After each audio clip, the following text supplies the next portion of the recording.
La cérémonie s'est tenue dans la commune rurale de Komsilga qui abrite le siège de Profam en présence du directeur général de la Caisse de dépôt et d'investissement CDIBF, le professeur Serge Auguste Bayala. Grâce à cette vision stratégique, les autorités burkinabées font de la souveraineté sanitaire une priorité. La CDIBF, au nom de l'État burkinabé, a procédé au rachat de Profam et devient ainsi l'actionnaire majoritaire avec plus de 70% du capital. Il a donc plu aux plus hautes autorités de notre pays, Burkina Faso, et sur l'orientation d'une souveraineté sanitaire, d'engager la Caisse de dépôt au nom de l'État pour acquérir justement ce fleuron, en faire un instrument stratégique de production de médicaments, de production d'alicaments et aussi, pourquoi pas, de valorisation de tout ce qui peut toucher à la pharmacopée traditionnelle. Donc la Caisse de dépôt a donc été mandatée pour mener cette opération.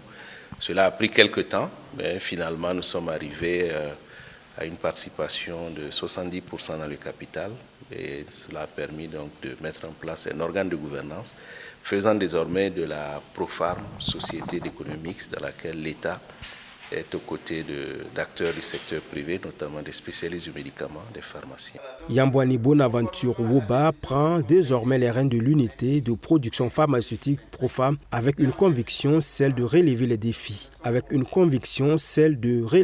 les défis. Le nouveau directeur général installé s'engage pour la diversification de partenariats et s'engage à œuvrer pour l'obtention de la certification aux normes ISO 9001. Mais le défi à relever pour les jours à venir reste la relance de la production de médicaments de la plus grande unité de production de médicaments au Burkina Faso.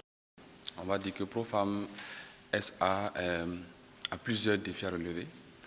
Donc, dans l'immédiat, ce sera de relancer la production donc, dans les semaines à venir et pouvoir en fait fournir aux populations du Burkina et de la sous-région de l'AES les médicaments essentiels génériques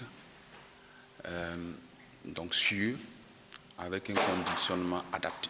Nous allons déjà travailler à obtenir une certification ISO 9001 qui certainement va nous donner, on va dire donner plus d'assurance donc aux produits donc qui sortiront de Profam SA.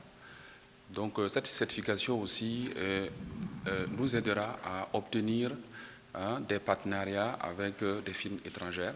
Le directeur général de l'unité de production pharmaceutique Profam SA est un cadre de banque. Il a été nommé en Conseil des ministres le 28 mai 2025.